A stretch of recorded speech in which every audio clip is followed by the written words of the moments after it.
Puji Tuhan, selamat pagi jemaat yang dikasihi oleh Tuhan Yesus Kristus.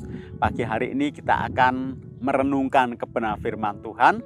Kiranya firman Tuhan boleh memberkati setiap kehidupan kita semua. Kita tetap berpegang teguh kepada janji yang Tuhan sudah berikan, karena Dia berjanji akan memberikan keselamatan dan hidup yang kekal bagi mereka yang percaya kepadanya. Saya akan bacakan firman Tuhan di dalam Yohanes pasal 14 ayat 2 sampai yang ke-6. Firman Tuhan kata demikian. Di rumah Bapakku banyak tempat tinggal. Jika tidak demikian, tentu aku mengatakannya kepadamu, sebab aku pergi ke situ untuk menyediakan tempat bagimu. Dan apabila aku telah pergi ke situ dan telah menyediakan tempat bagimu, aku akan datang kembali dan membawa kamu ke tempatku, supaya di tempat di mana aku berada, kamu pun berada. Dan kemana aku pergi, kamu tahu jalan ke situ. Kata Thomas kepadanya, Tuhan, kami tidak tahu kemana engkau pergi. Jadi bagaimana kami tahu jalan ke situ? Kata Yesus kepadanya, Akulah jalan dan kebenaran dan hidup. Tidak ada seorang pun yang datang kepada Bapa kalau tidak melalui aku. Puji Tuhan. Bapak Ibu jemaat yang dikasihi Tuhan, ketika Tuhan Yesus naik ke surga, itu satu peristiwa yang menjadi berkat bagi setiap kita orang yang percaya. Kenapa?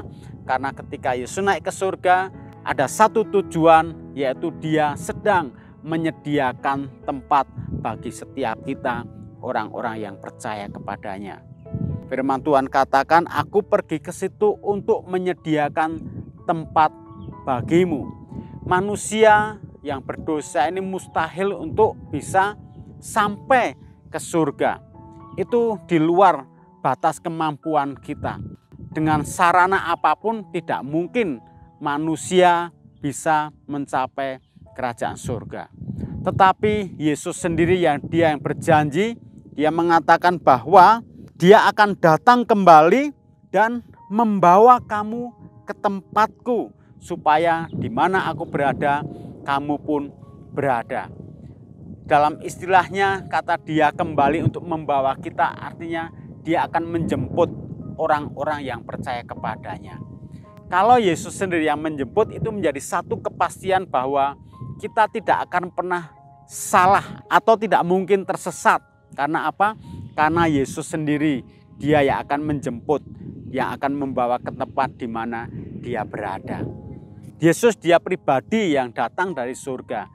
Dia turun ke dalam dunia memberitakan kerajaan surga. Bahkan Yesus bukan saja berjanji menyediakan tempat bagi orang yang percaya, tetapi Dia sendiri yang akan membawa, Dia sendiri akan menjemput, bahkan Dia sendiri yang menjadi jalan masuk ke dalam kerajaan surga. Bukan ini satu berkat yang besar bagi setiap kita orang-orang yang ada di dalam dunia ini.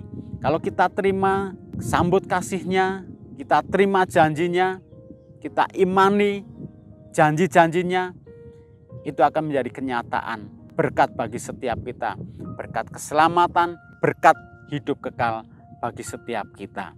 Berkat dari kenaikan Yesus ke surga bagi setiap kita, Dia membuktikan Dia pribadi yang benar-benar mempedulikan kehidupan kita semua. Puji Tuhan, mari kita sama-sama datang pada Tuhan. Kita berdoa.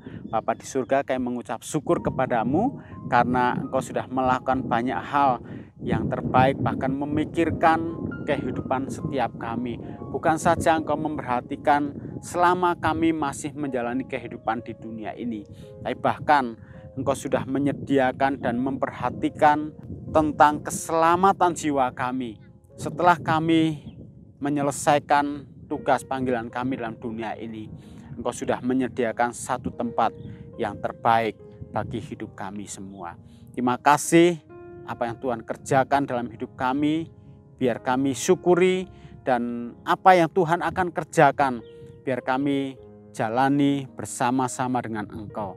Engkau yang akan menopang hidup kami dengan kemurahan-Mu, dengan karunia-Mu, supaya kami tetap berpegang teguh kepada janji keselamatan yang Tuhan berikan bagi kami semua. Terima kasih Tuhan. Kami juga berdoa untuk pekerjaan Tuhan di gereja lokal. Berkati pekerjaan, renovasi, pelaksanaan, perbaikan atap gedung gereja. Kami serahkan semuanya ke dalam tangan Tuhan. Tuhan memberkati cuaca, musim, bahkan material-material yang dibutuhkan. Tuhan yang mengadakan dan menyediakan, biar cuaca tidak menjadi kendala untuk pelaksanaan pekerjaan ini. Berkati juga para panitia maupun para pekerja, para tukang yang akan melaksanakan pekerjaan ini. Tuhan memberkati dengan hikmat dan berikan keselamatan supaya pekerjaan ini terlaksana dengan baik. Tuhan mengurapi setiap jemaat Tuhan dengan Roh Kudus, menolong untuk kami menjadi anak-anak terang. Biar menghadapi keadaan apapun juga kami tetap tentram, kami tetap tenang, bahkan perkataan dan perbuatan kami boleh menjadi kesaksian yang baik. Damai sejahtera Tuhan menjaga seluruh bangsa Indonesia, biar tetap utuh, sehati, tenang dan fokus pada tujuan. Tuhan jamah pribadi maupun kelompok tertentu yang coba buat gaduh agar bertobat dan berbalik pada jalan yang benar. Terima kasih Tuhan, menolong seluruh pelayan-pelayan Tuhan, Bapak Gembala, Ibu Gembala, semua para aktivis, bahkan seluruh jemaat Tuhan. Hari ini menjadi hari yang diberkati bagi kami semua. Menolong kami supaya kami tetap mengasihi Tuhan. Terima kasih Bapa, tutup bungkus kami dengan kuasa darah-Mu. Sepanjang hari ini aktivitas kami diberkati oleh Tuhan. Kami mengucap syukur, doa kami dalam nama Tuhan Yesus Kristus. Haleluya. Amin.